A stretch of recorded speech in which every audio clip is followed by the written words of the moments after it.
Hello everyone and welcome back to the Skundert Tech channel. In July 2017, the United States military officially commissioned its largest aircraft carrier, the USS Gerald R Ford.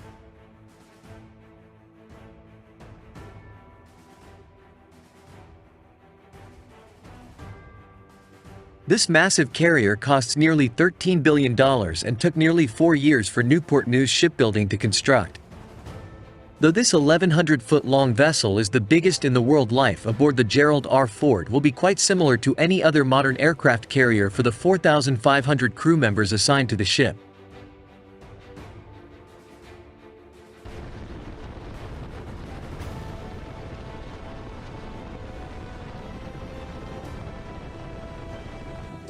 Things start with removing the mooring lines that hold it to the dock. For a ship of this type, mooring lines can be as thick as a man's arm and weigh thousands of pounds. For this reason, it can take a significant amount of time to prepare the ship.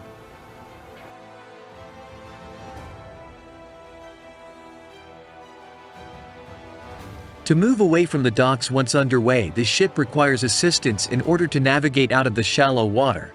It is typically performed by a team of tugboats, who push and pull the larger ship until it is out in deeper water. Despite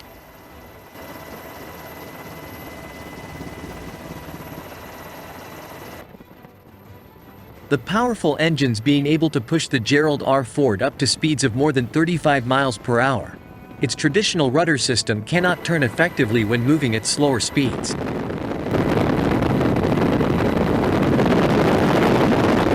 Once clear of the docks and any underwater obstacles, the aircraft carrier can continue out to sea under its own power.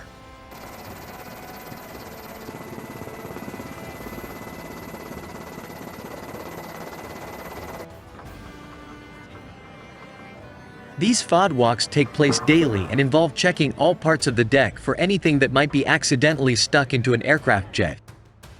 Intake daily operations aboard a carrier flight deck can knock bolts, pieces of metal and various other objects, free from planes, machinery and more. Any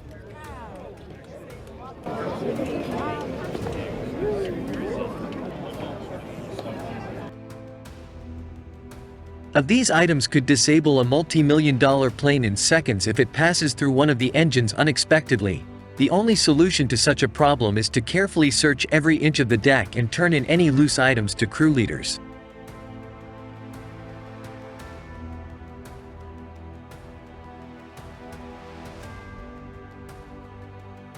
The heart of any aircraft carrier is the navigation bridge, as with previous carrier designs. The USS Gerald R Ford's bridge is located on a 555 metric ton island situated on the ship's deck as the tallest part of the ship. This is where most of the air control and navigation takes place.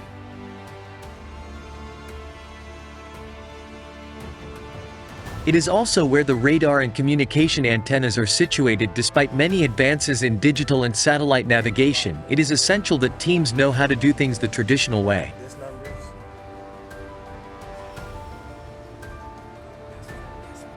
Were the USS Gerald R Ford to suffer an EMP attack or be cut off from satellite contact, it would need to find its way using maps, sextants and other centuries-old navigation tools. Come right here.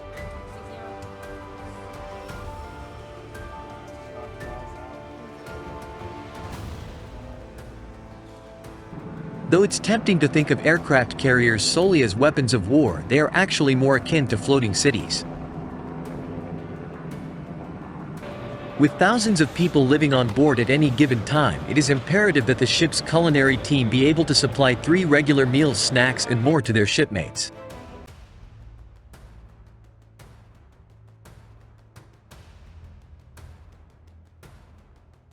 The USS Gerald R Ford has a food service division that features a huge team of culinary specialists. These people take a very customer-focused approach to their job, aiming to produce delicious meals that also fit the Navy's dietary and health requirements. Carrier Commissary is equipped with the same sorts of cooking equipment as a state-of-the-art restaurant, but has many more customers than even the busiest restaurant on land.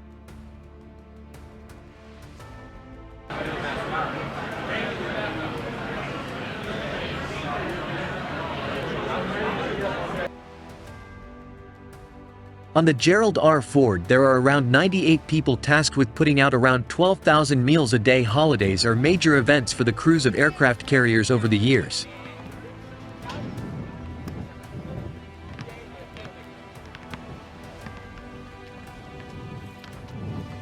Since its launch, the Gerald R Ford has earned quite the reputation for its dinner.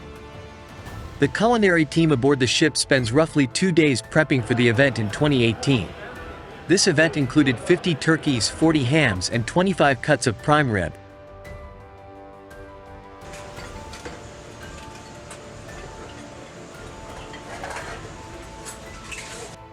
That year the event was open to sailors and their families, and the entire mess hall was decorated with an upscale motif. Other major holidays on board U.S. naval ships include the 4th of July and Christmas, each with its unique celebratory customs.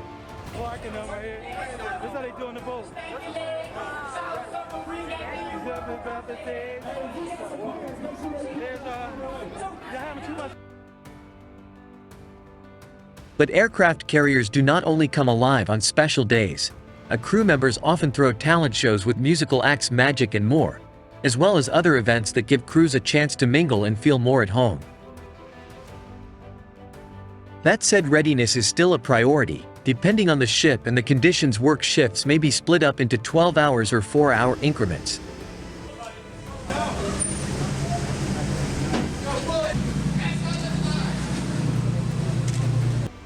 At home, this generally leaves about half the day for eating, sleeping, and recreation in order to make sure their crew members stay in fighting.